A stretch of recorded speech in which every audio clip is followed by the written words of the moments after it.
Só apenas fazendo um vídeo fechamento da aula 3, mostrando algumas coisinhas que por acaso eu não mencionei na aula, ou a parte extra aqui dos slides, que eu quero que vocês tenham um foco para complementar o conhecimento de vocês, tá?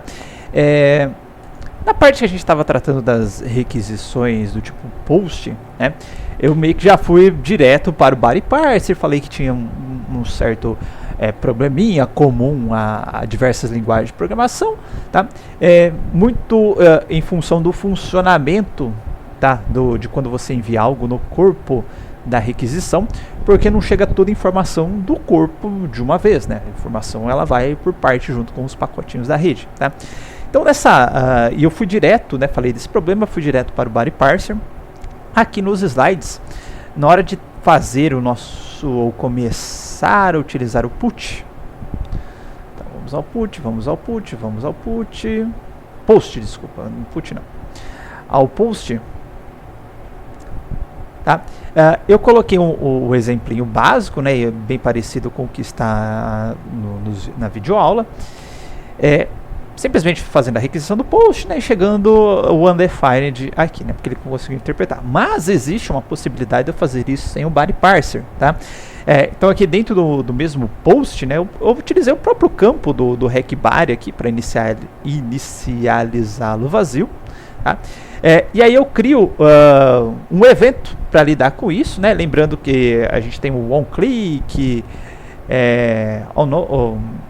onPressed, onMousePressed, enfim, todos aqueles eventos do JavaScript. Uma outra forma de fazer isso, né, é colocar o método on, tá? Função on no caso aqui, tá? E aí você pode especificar, em vez de ser onData, onClick, etc, pode ser on, e você passa o que é o on, é um clique, o que é, né? Você pode passar aqui no meio, e aqui passar uma função callback para fazer o tratamento aqui dentro direto, tá?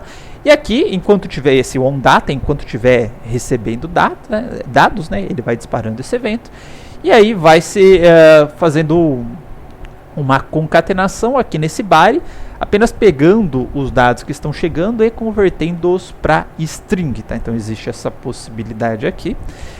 E no final existe um evento end, que é quando para de chegar dados, né? Então vai ser o end, e aí eu simplesmente imprimo o conteúdo do body na tela. Então aqui eu estou passando vários campinhos aqui no body, tá? Fazendo o post, ó, e eles estão chegando todos aqui para mim, tá? Só que perceba que eles vêm todos juntos. Existe aqui o conceito do URL encoded, né? Você está separando os campos aqui pelo e-comercial, espaço por utilizando o símbolo lá do porcentagem 20, como se você estivesse passando esses dados na URL, né? Então fica nesse formato, nessa codificação de URL. Então ele chega aí, você teria que fazer um recurso extra, no caso, para parsear todos esses dados e ter esses dados separadinhos, bonitinhos, tá? Então é possível fazer isso sem um body parser, mas dá um certo esforço extra, como a gente viu, tá? Então é bem mais fácil fazer com o body parser, tá? Logo em seguida, aqui nos slides eu já mostro o mesmo exemplo, tá? Com o funcionamento já com o body parser. Perceba que fica muito mais simples realmente, tá? Na parte de materiais complementares, tá? Eu deixei uma série de materiais, o que é o NPM, sobre quem quiser um pouco a mais sobre o HTTP, dá para fazer bastante coisa só com HTTP, tá? Mas é mais fácil para a gente não perder tanto tempo na disciplina, a gente vai para o Express direto, tá? Questão de versionamento, tudo bem explicadinho na própria documentação do NPM, tem links aqui, tá? Configuração de NPM, o que são aqueles campinhos dentro do package de JSON, para que serve, quais são todas as possibilidades que eu posso utilizar, tá? Alguns recursos gerais do NPM, então 10 things you should know, mais sobre o NPM install, não existe só aqueles alias lá de install e etc, tem alguns outros, quais são os parâmetros, a gente utilizou lá o //save como padrão sem ele, save dev, enfim, o que tem demais, né? Obviamente eu vou focar em tudo isso para não demandar muito tempo também, tá? É a questão do versão semântica, então aquela parte lá, major version, minor version, pet version, os símbolos, etc. Também bem detalhadinho aí dentro da comunicação, tá? E um que eu queria atentar para vocês são esses três últimos aqui, a questão do middleware, tá? Do body parser que a gente utilizou, tá? E do Express em si, tá? Que é bem legalzinho, tá? A página do Express vem com exemplos, etc. Tá? Então, aqui eu tô na página do Express, tá? Tem até um vídeo demonstrativo, etc. E aqui dentro da página do Express, tá? Tem aqui uma introdução, como que instala, como que faz um Hello World, tá? Só com Express, começando bem simplesinho, bem basiquinho, ó, inclusive até um exemplo bastante parecido com o que a gente tem, tá?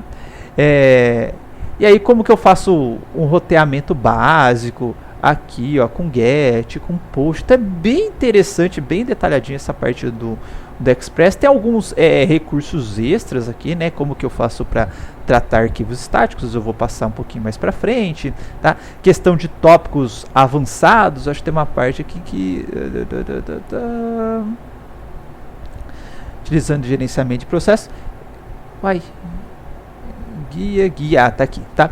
E tem uma parte bastante interessante que eu deixei no material complementar aí, que é a questão do middleware, né? Que a gente utilizou o body parser no middleware. E aqui tem um material bem legalzinho, tá? Falando de middlewares, tá? Inclusive o próprio get, post, etc. são considerados middlewares, né? Mas a gente acaba acostumando com o uso do middleware, ou porque a gente acaba colocando eles antes, tá? Das requisições get, post, etc. Então é como se você estivesse no intermediário ali entre a requisição do usuário e o tratamento da rota, então por isso fica o middleware. Mas na prática, se eu utilizar esse get antes, post antes, dependendo da ordem, eu posso passar ele para middleware, para postware, enfim, tá? Mas enfim, tem um material bem legalzinho aqui, começando com middlewares bem simplesinhos aqui, tá? Só para saber, por exemplo, imprimir quando alguém logou ou não, enfim, tá? Toda vez que alguém fizer uma requisição, verificar ou armazenar qual que é o tempo da requisição, por exemplo, você pode criar uma variável request time, que a hora que chega isso daqui vai junto com a requisição. Então, como a gente viu, o middleware a gente pode manipular essa requisição. Eu posso alterar a rota, né? Então, dependendo do valor que chegar na requisição, eu posso inclusive mudar a rota. Falou, opa, você está fazendo um post, mas você vai para o put, tá? Por exemplo, você já veio com ID, o cara está tentando dar post já com ID definido? Não. Será que não está tentando atualizar? Então eu vou mandar isso para um pusher, de forma até deixar meu formulário mais genérico, em vez de fazer um formulário para post, um formulário para post, faz só formulário para post, por exemplo, e se eu verificar que vem um ID junto, eu mudo a requisição para put, tá? Então é bem interessante aqui, desculpa, o material dentro do Express, tá?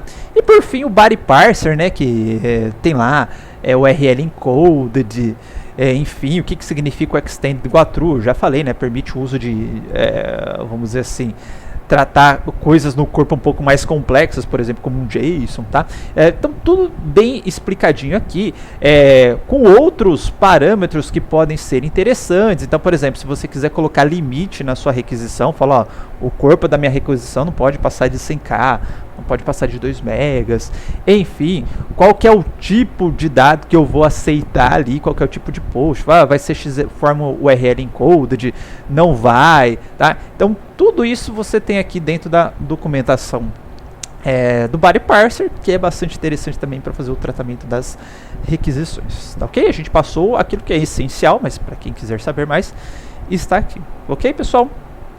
Então é isso e até a próxima aula.